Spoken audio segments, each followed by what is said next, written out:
Hello बच्चों, कैसे हैं आप सब। आज काफी दिनों बाद मैं आपकी क्लास रिकॉर्ड कर रहा हूं क्योंकि बीच में एक वीक के लिए हम कहीं बाहर चले गए थे। देन मुझे कोल्ड हो गया था, आवाज बिल्कुल नहीं आ रही थी गले से जुकाम होने की वजह से। Finally I am back. तो कैसे हैं आप सब, कैसी चल रही है सर्दियां। अभी आपकी विंटर वेकेशंस भी चल रही है। आई होप आप एंजॉय कर रहे होंगे उनको। तो बच्चों, हमारा जो मिशन मैथ्स इजी है इसमें आप सभी का स्वागत है। हम 9th क्लास की मैथ्स कर रहे हैं अभी, ठीक है। इसमें बच्चों देखो, हम रिमाइंडर थ्योरम का पार्ट 1 कर चुके हैं ना। रिमाइंडर थ्योरम की एक क्लास आ चुकी है, उसको आप अच्छे से देखना। उसी को समराइज करेंगे हम पहले, उसके बाद कम करेंगे फैक्टर थ्योरम। तो बच्चों, रिमाइंडर थ्योरम में आपको याद होगा हमने क्या सीखा था, ठीक है। px को अगर x माइनस ए से डिवाइड करते हैं तो हमारा जो क्वेश्चन आता है qx और रिमाइंडर pa, ठीक है। इसी चीज को हमने ऐसे लिखा था, if px is divided by x minus a, ठीक है। तो रिमाइंडर क्या होगा, इस फंक्शन की वैल्यू a, फंक्शन के अंदर x की जगह a पुट कर दो, वो हमारा रिमाइंडर आएगा। और जब रिमाइंडर 0 हो जाएगा, मींस कोई भी पॉलिनोमियल है x की टर्म्स में, उसको x माइनस ए से डिवाइड करेंगे। या तो लॉन्ग डिवीजन कर लो, या फिर जिससे डिवाइड करते हैं उसको हमने सीखा था 0 के इक्वल पुट करो, और यहां से जो वैल्यू आ रही है उसको इक्वेशन के अंदर पुट करो, ठीक है। वहां से जो आंसर आएगा वो अपना रिमाइंडर होगा। ये अभी तक हमने सीखा था। और इन केस अगर रिमाइंडर 0 है, ठीक है, सोचो मैंने क्या बताया था, अगर रिमाइंडर 0 है तो वो नंबर जो क्वोशिएंट आएगा उस नंबर का फैक्टर हो जाएगा। इसको यहां पे देखो, 10 को 2 से डिवाइड करो, 2 5 जा 10, रिमाइंडर कितना है 0, तो 5 10 का फैक्टर हो गया। ये तो फैक्टर होगा ही होगा ना। इस केस में इन दोनों का मल्टीप्लाई ये आ रहा है। यही हमने रिमाइंडर थ्योरम में सीखा था। रिमाइंडर थ्योरम हमारी एक्चुअली क्या हो गई थी, कोई भी पॉलिनोमियल है उसमें शॉर्टकट मेथड हो गया रिमाइंडर फाइंड करने का। जिस नंबर से डिवाइड करेंगे 0 को इक्वल पुट करो, वहां से x की जो वैल्यू आएगी उसको पॉलिनोमियल में पुट करो, जो आंसर आएगा वो रिमाइंडर होगा। और जब रिमाइंडर 0 हो जाएगा तो हमारा जो भी आंसर आएगा वो हमारा फैक्टर हो जाएगा डिविजर का, ठीक है, डिविडेंड का, सॉरी। इस चीज को हम आगे बढ़ाएंगे और फैक्टर थ्योरम करेंगे आज। बच्चों, हमने जो रिमाइंडर थ्योरम किया है बस यही फैक्टर थ्योरम के अंदर है। इसमें बिल्कुल भी कंफ्यूज होने की कोई जरूरत नहीं है। आपको बहुत सारे टीचर शायद ऐसे पढ़ाएंगे कि ये बहुत बड़ी चीज है, कुछ नहीं है ये। तो रिमाइंडर थ्योरम में सीखा था, अगर किसी पॉलिनोमियल को किसी नंबर से डिवाइड करेंगे, ठीक है, अगर रिमाइंडर 0 आ रहा है तो हमारा जो क्वोशिएंट होता है वो डिविडेंड का एक फैक्टर हो जाएगा। ये सेम चीज अपनी फैक्टर थ्योरम में आ गई है। देखो कैसे, देखो अभी तक हमने क्या सीखा था, x minus is a factor of px हमारा फंक्शन हो गया। अगर x माइनस ए उसका एक फैक्टर है, बच्चों देखो क्या होगा, x माइनस ए px का फैक्टर है, ठीक है। इधर सीखा था हमने, अगर कोई भी नंबर किसी नंबर का फैक्टर होगा तो उस केस में रिमाइंडर 0 आएगा, ठीक है।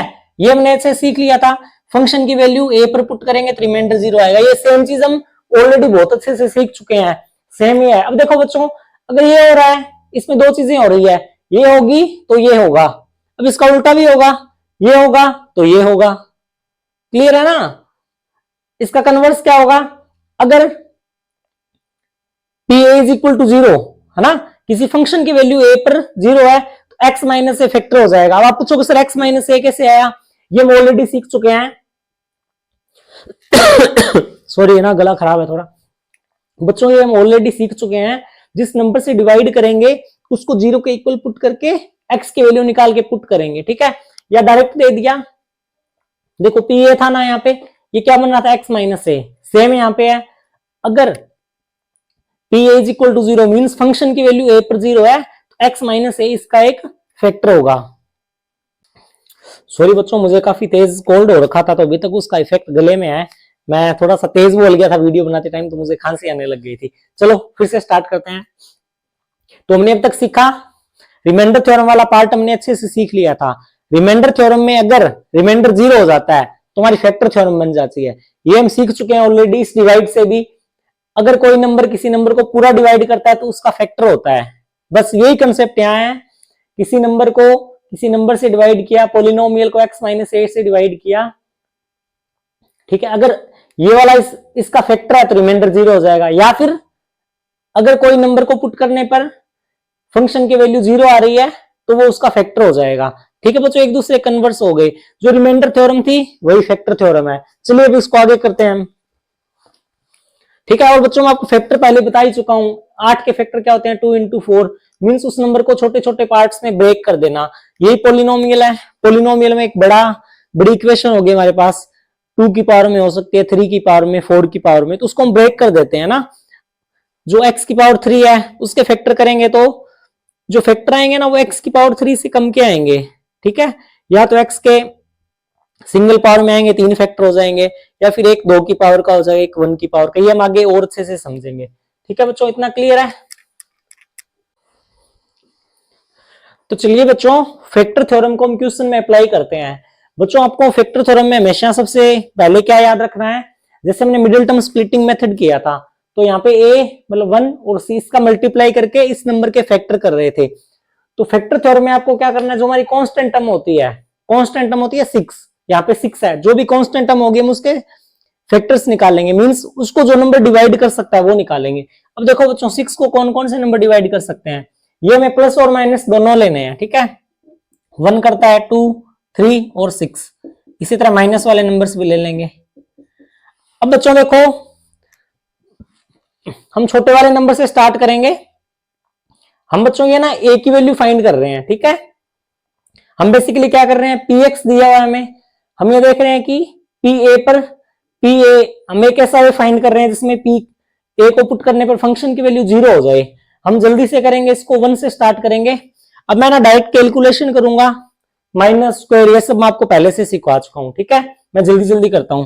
p1 पुट करते हैं, 1 - 5 + 6, 6 + 7 - 5 2, 0 नहीं आया। ठीक है, p -1 पुट करो, -1 का स्क्वायर, माइनस का 5 -1 + 6, ये देखो बच्चों क्या हो जाएगा, ये 1 हो गया, ये 5 हो गया, +6, ये भी 0 नहीं आ रहा।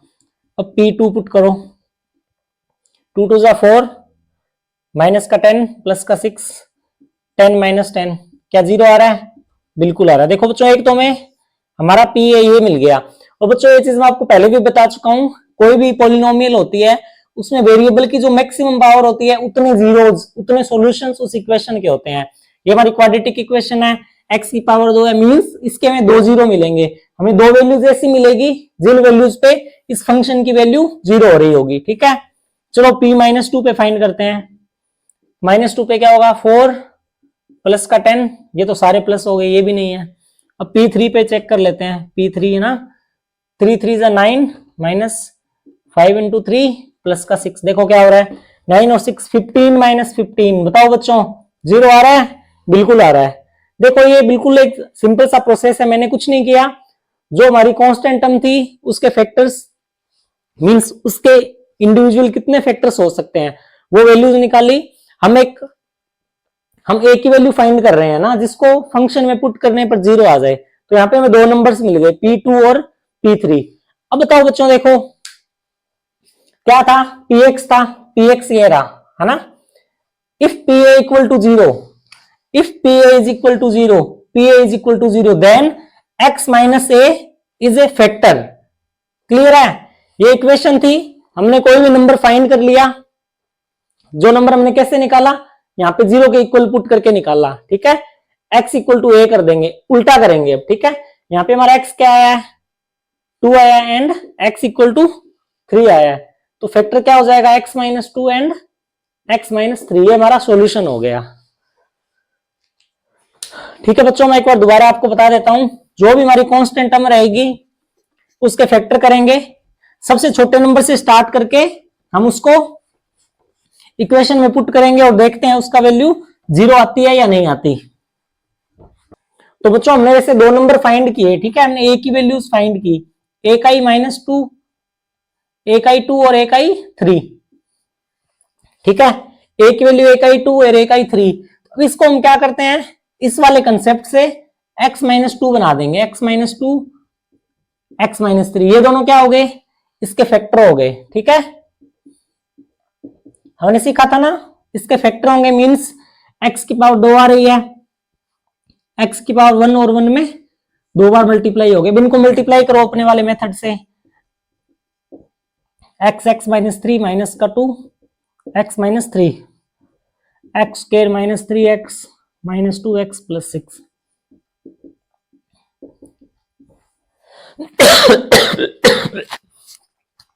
बच्चों मुझे लगता है मैं आज इतना ही बता पाऊंगा, ठीक है, गले में थोड़ी दिक्कत है, तो बच्चों आप इतना क्लियर कर लेना, नेक्स्ट क्लास में इसे कंटिन्यू करेंगे। सॉरी बच्चों, मैं कल भी मैं वीडियो रिकॉर्ड करने की कोशिश कर रहा था, बट 2-4 मिनट से ज्यादा मैं बोल ही नहीं पाया, आज फिर वही दिक्कत हो रही है। तो बच्चों आप इतना कर लेना एक बार, अभी मेरी तबीयत सही हो जाएगी 1-2 दिन में। सॉरी बच्चों, बाय।